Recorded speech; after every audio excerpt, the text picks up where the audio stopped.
संसार संसार म्हणजे नक्की काय? लग्न, घर सांभाळणं, मुलं जन्माला घालून त्यांना वाढवणं, नवऱ्याने नोकरी करणं आणि बायकोने घर सांभाळणं, की दोघांनी नोकरी करणं आणि घरातल्या इतर व्यक्ती म्हणजे आजी आजोबा वगैरे मंडळींनी मुलांना सांभाळणं.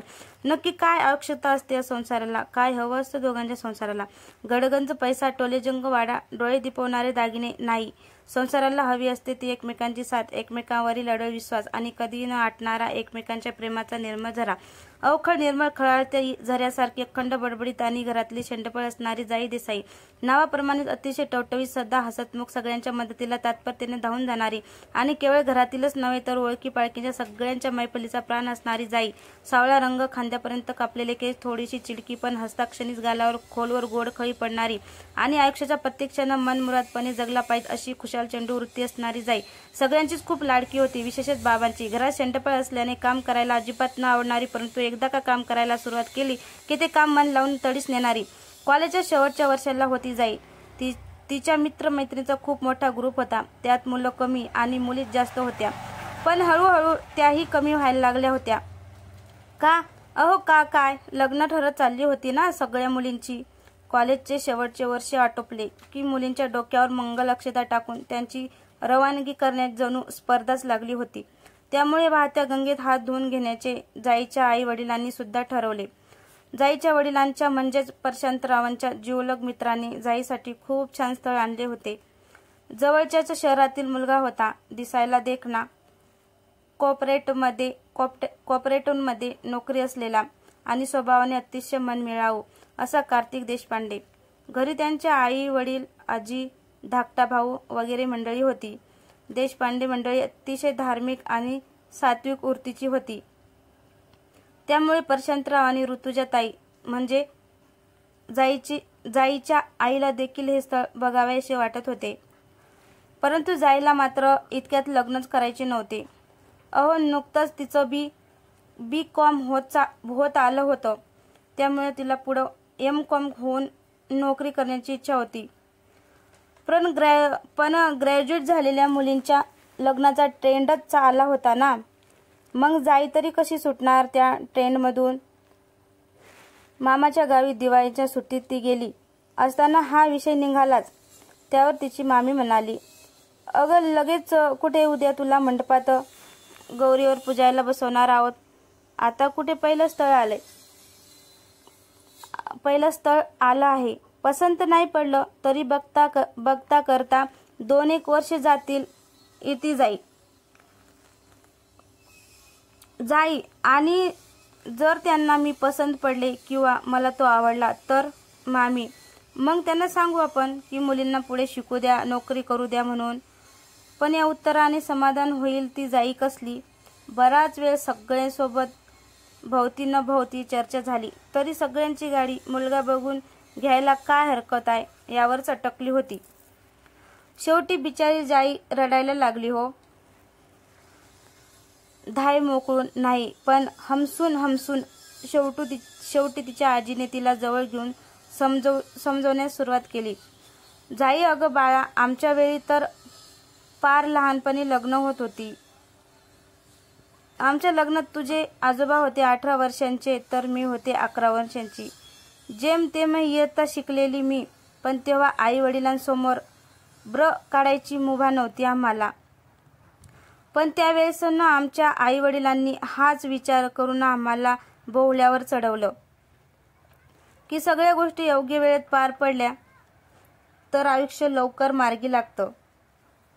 आणि आज बघ बरं, तुझे आजोबा पण रिटायर आयुष्य किती छान जगतायत. तुझे दोन्ही मामा चांगली नोकरी करतात. लग्न देखील झाली त्यांची. वेळेवर लेकरं लवकर झाली. सगळं कसं सुरळीत सुरू आहे. तुझंही असंच सगळं सुरळीत वेळेत पार पाडावं म्हणून आम्ही म्हणत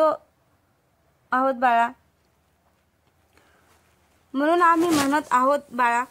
शेवटी सगळ्यांच्या आग्रहाखातर जाई एकदाची मुलाला म्हणजे कार्तिकला भेटण्यासाठी तयार झाली. ठरलेल्या दिवशी ठरलेल्या वेळेत देसाई कुटुंबीय देशपांड्याच्या घरी दाखल झाले.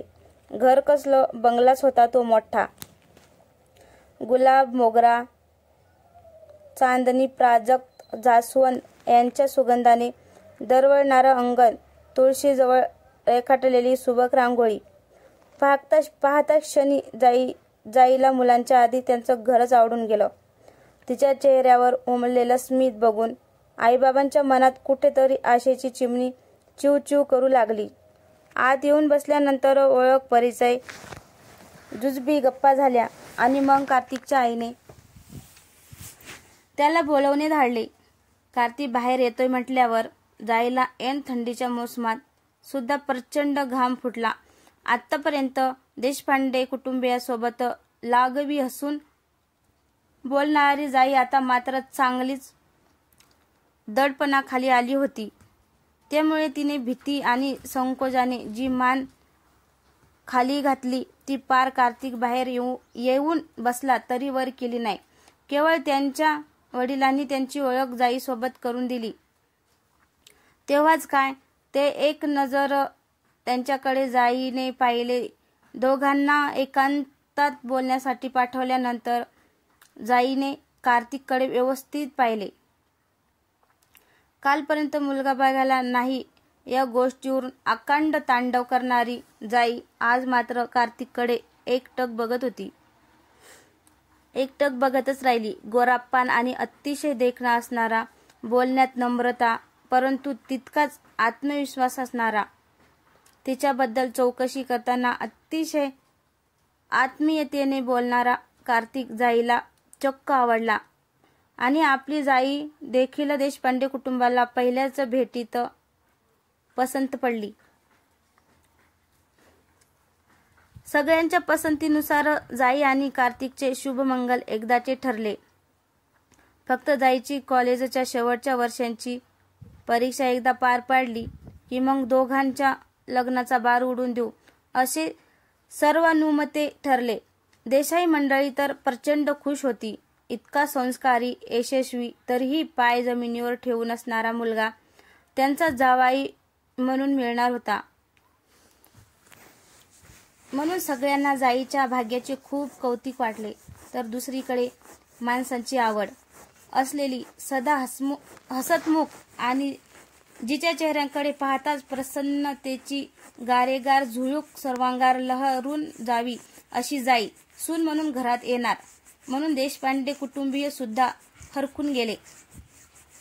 ठरलेल्या सुमुहूर्तावर कार्तिक आणि जाई एकमेकांच्या प्रेम भाषात बद्ध होऊन पती पत्नीच्या गोड बंधनात अटकले. देसाई कुटुंबातील अखेरचे आणि देशपांडे कुटुंबातील हे पहिलंच लग्न धूमधडाक्यात पार पडले. आणि देसाईच्या अंगणात मुक्त चिवचिवाट करणारी ही चिमणी देशपांड्याच्या अंगणात आपले नवे घरटे निर्माण करण्यास सज्ज झाली होती.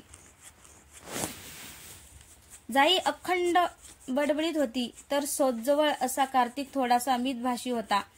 तरी देखील दोघांचं एकमेकावर प्रचंड प्रेम होतं. रोज सकाळी लवकर उठून झाडलोट, सडा रांगोळी, स्नानादी कर्मे उरकून ती स्वयंपाक बनवायला घेत असे. सगळ्यांचा चहा, नाश्ता वगैरे भराभर बनवून कार्तिकचे जेवण आटपून ती हसतमुखाने त्याला निरोप देत असे. आणि तो ऑफिसला गेला की मग घरच्या बागेतील फुले गोळा करणे, त्यांचा छानपैकी हार बनवणे, झाडांना पाणी घालणे, कधी कधी कार्तिकच्या आजीसोबत गप्पा मारत बसणे, यात जाईचा वेळ मस्त निघून जाई. मग जेवण वगैरे आटपून थोडी वामकुशी झाली की संध्याकाळी स्वतःची आवरून ती कार्तिकची वाट बघत बसे. कार्तिकला सकाळी ऑफिसला निघताना निरोप देताना जी जाई दिसायची तीच प्रसन्न आणि टवटवीत अशी जाई त्याला संध्याकाळी घरी आल्यानंतर देखील दिसायची.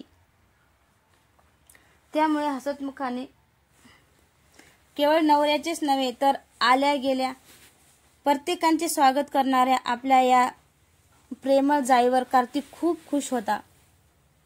वर्षभरात देशपांड्याच्या घरात चिमुकली पावलं अवतरली आणि कार्तिक जाईंच्या संसाराला सलीलच्या रूपाने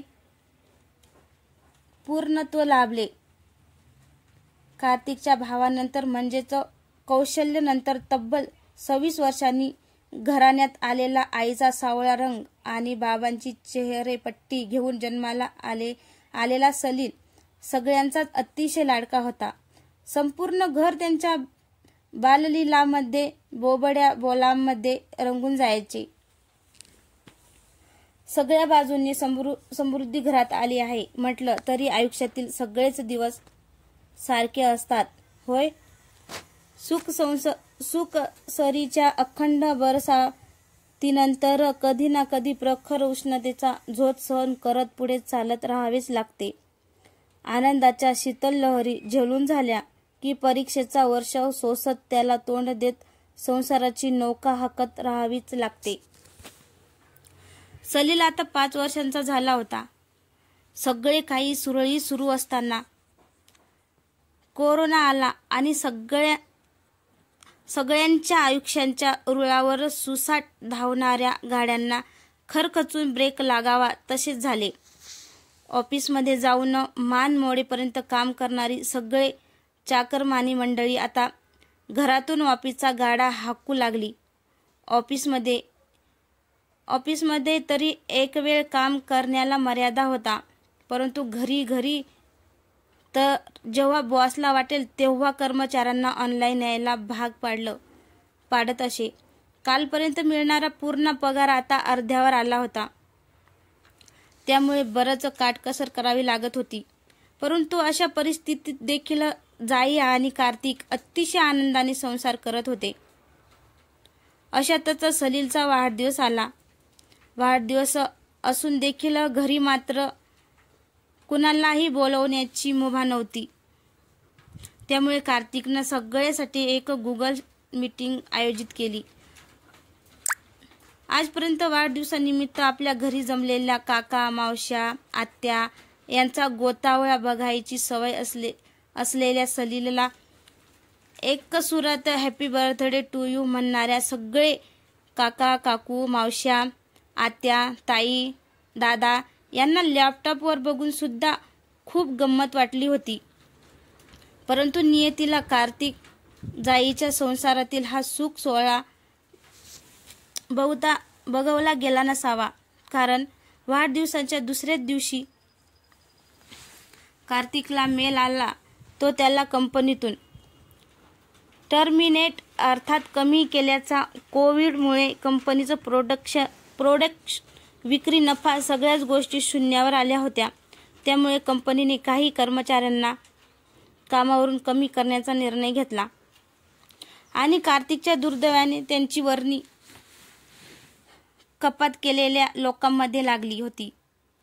जाई आणि कार्तिकचं अवघड विश्वच यामुळे हादरून गेलं.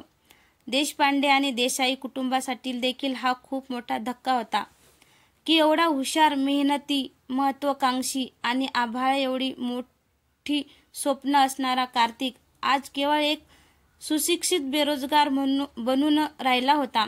अनेक प्रश्न जाई आणि कार्तिकच्या पुढे आता आवासून उभे होते. सगळ्यात पहिला प्रश्न होता तो सलीलच्या शिक्षणाचा.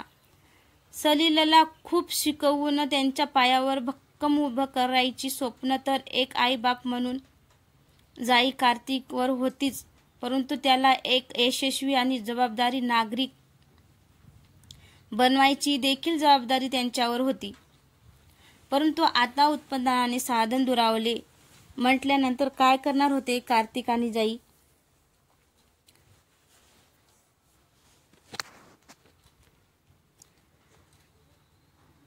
कविता कशी वाटली? कविता आवडल्यास लाईक, कमेंट आणि शेअर करायला विसरू नका. धन्यवाद.